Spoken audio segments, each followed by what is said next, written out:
Ano? Lalaban ka pa?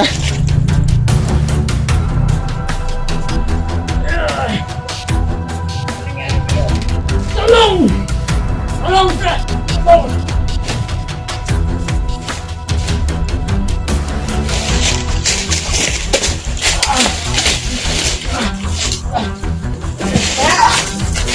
Sino ba yan? Mag-ingat ka, pare! Mag-ingat ka! Ayaw magpakita ng kalaban. Bayot! Sasembak na! Abang kayo mga buwang.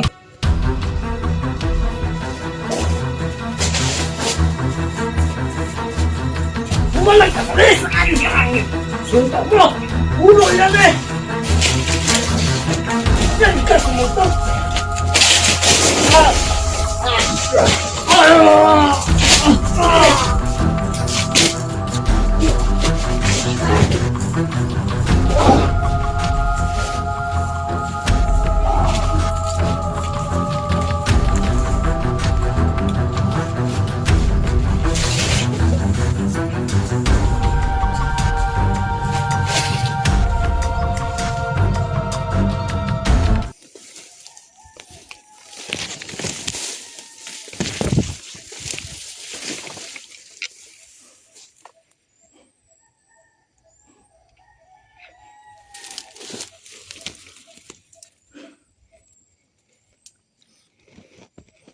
Pagpalang araw po sa ating lahat mga lods.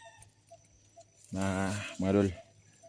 Nandito po ako ngayon sa lugar ng kalaban natin. Muntik na tayo napahamak mga dol.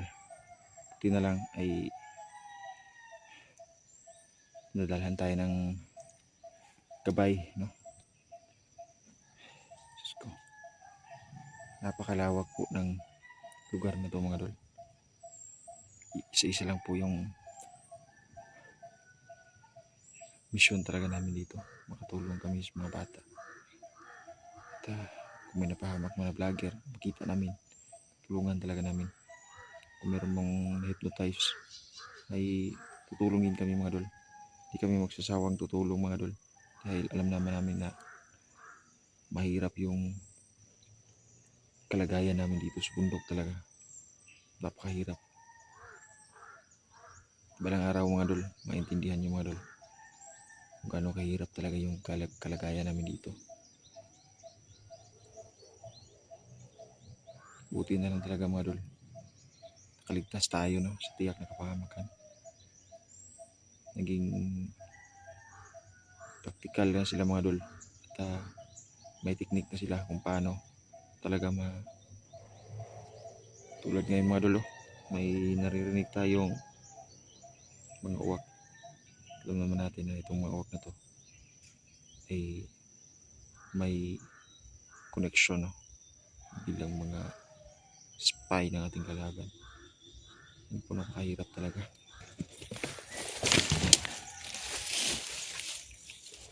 Malakas po yung kalaban ko mga dol. Pero ito mga dol, sisiguraduhin ko sa inyo mga dol, hindi tayo magpapabihag. Dahil napakahirap mga dol pag mabihag mga dol. At sa kabal pa, no, sa misyon ng ating mga kasamahan. Dahil mas uunahin ka nila. Gagawin natin ang lahat. Makalingkawas nanta. Kaso matrap tayo ng kalaban. Gagawin talaga natin ang lahat para hindi tayo mabihag mga dol. Mahirap talaga pag mabihag mga dol. Yung kalagayan ko ngayon mga dol, ito, nandito ako. Naglagot ko maya tong galit ako ng tudo mga dol nung naisahan ako ng isang bata na nagpapanggap lang palang bata, tapos isa palang matandang mangkukulam. Dito sa area na to mga dol, marami talaga mga mangkukulam. At lahat sa kanila mga dol, meron talaga silang mga kapangyarihan, itim na mahika na ginagamit nila para mapuksa yung mga hunter. At isa sa kanilang mga misyon ay makapag-kidnap ng mga bata. Ganun po ka lala po ang kanilang operasyon dito sa bundok. Kaya ginagawa ko mga idol, kahit medyo mahirap yung kalagayan natin, hindi natin inaantala yung paglalakad natin mga idol. Pupuntahan natin itong mga pinakamalawak na kabundukan dito sa amin. Nahanap namin yung mga ganun. Tapos mangyari mga idol, talagang pinagpaplanuhan lang ng mga idol pag may nakita silang tawag ni itong hunter. So ingat talaga lahat ng mga hunter. Sa lahat ng mga viewers natin dyan, putahan nyo bawat hunter mga idol, dahil alam nyo naman yung kalagayan namin dito, mahirap talaga. Mga idol, gusto kong suportahan nyo talaga si Inday Lady Huntress, dahil napakaganda po ng kanyang hangarin, no? Makatulong talaga. Pagdasal yung bawat exploration namin, bawat lakad namin, dahil itong nangyayari ngayon sa amin mga idol, hindi lang po ito, iisang tao lang po talaga pinaka main dulo nito, si Supremo, at yung tawag lang Boss B Supremo, yun, kapareho lang po yan sila mga idol. At bayaran po, no, may mga politiko tayo mahanap ngayon dito mga idol. Siguraduhin natin na magbabayad talaga sila. May mga politiko talagang nagbabayad dito para maka tawag dito, mag-finance pa sa mga bandido.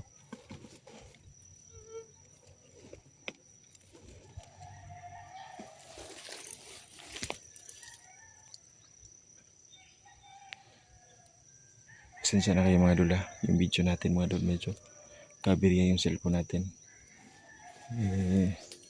Dahilanan mga idol, itong cellphone natin mga idol ay medyo luma na, pero gumagana pa naman.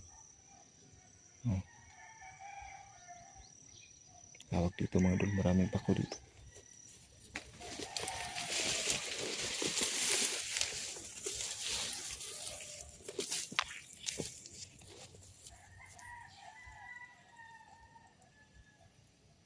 Subukan natin mga idol, kapasok tayo dun sa pupuntahan, isang area, dahil dun mga idol kita ko yung kalaban talaga, na malakas talaga yung kalaban mga idol. Pasensya na kayo mga idol, no, tagal-tagal tayo hindi nakapag-upload, pero ngayon mga idol, upload tayo ulit. Saan yung mga idol, kita yung mga videos natin, kasi mga idol nag-aperya yung mga signal natin, tayong load. Tapos minsan ang signal dito sa bundok, kaya yung mga videos natin late upload pa. So ganun mga idol. Papasalamat nga pala ako sa unang-una talaga sa Pong May Kapal, dahil binigyan tayo ng panibagong buhay, panibagong pag-asa. Kita ko lang yung mga kukulang dito, puklon dyan ako aning kuhan ba,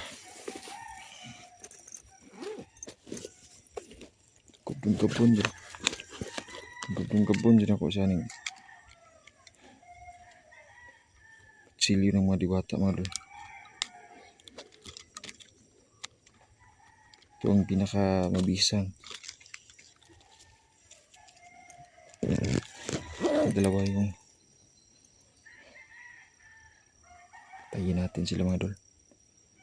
Hindi natin hayaan na mabuhay yung ganitong mga klaseng tao, kasi alam nyo mga idol, marami sa kanila gusto talaga nilang mag-kidnap ng mga bata.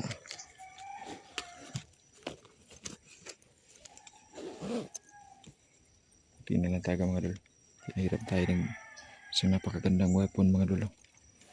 Hitikan man tayong kuhan mga idol, hitikan man tayong nabihag, pero salamat ako dito mga idol, dahil ito isa yung dahilan mga idol kung bakit tayo hindi nabihag mga idol, dahil kapangyarihan ng ating mga kaibigan, ng ating Diyos, ay hindi talaga tayo pinababayaan.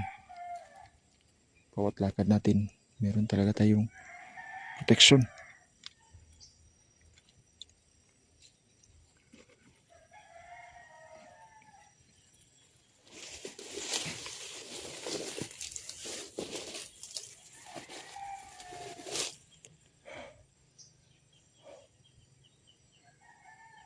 Napansin niyo mga idol, may mga motor dito. Kalaban yan sila. Yan po yung nagro-robing dito. Yan po yung unahin natin. Sila po yung nagro-robing. May bahay dun sa unahan, oh. Tingnan natin kung may tao. Mga idol, may tao. Parang magsasaka siguro na. Yan o. Hindi nyo matay. Hindi ko lang alam kung magsasaka ba yan o kalaban. Pero once na mag-cross ang landas naman itong si Supremo, bukag yung ulo niya ba? Madol, kakawin ko talaga ang lahat pero tanggalin talaga yung ulo niya. Tado kayo ng mga kalaban natin. Ito ang sasabihin ko sa inyo mga dol. Tao talaga mga dol. Nagkumana ada. Bayaan na natin yan. Parang isa siguro yung nag-i-address balay. Yung bahay itong nakikita natin. No? Yan yung bahay.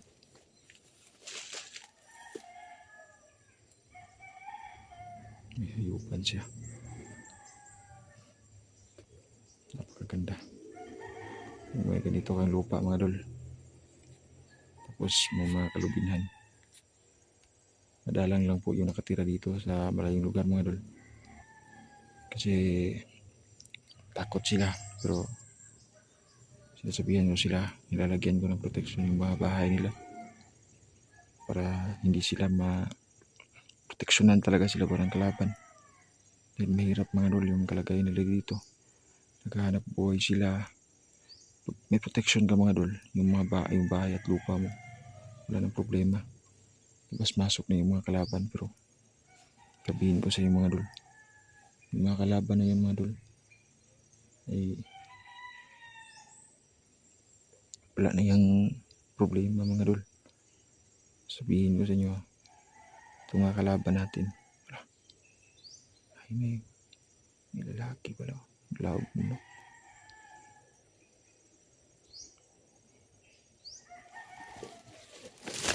Idol, subscribe niyo po yung channel natin. Ito pong Dudong Adventures. Ito po yung channel natin ngayon mga idol. Dito po ako magpo-focus na upload. At ito, maglalakad muna ako mga idol patungo doon sa unahan. Dahil itong area na to, pang wala naman ako nakikita ang bandido. Siguro sa unahan mga idol, meron tayong makikita. Tapos video tayo ulit. Kasi sayang mga idol yung battery ng cellphone natin. At least kapag-update ako sa inyo mga dol na okay lang yung kalagayan natin. Tapos pagdasal niyo po mga dol, kalagayan inday sa akin at sa lahat ng hunters na patuloy pa rin na nanonood. Patuloy kayo nanonood sa mga videos natin. Maraming talagang salamat. Hindi po talaga kayo nagsawang sumuporta sa bawat eksplorasyon natin. Sa lahat ng mga viewers natin dyan, maraming salamat talaga. Ito lang masasabi ko mga dol. Napakaganda po ng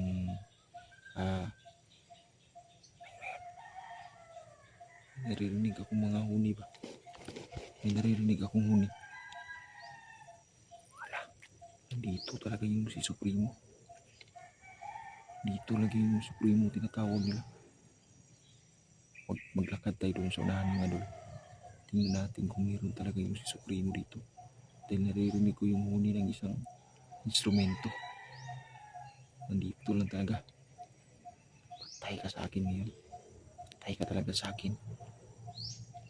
Pusin ko talaga yung bungo mo.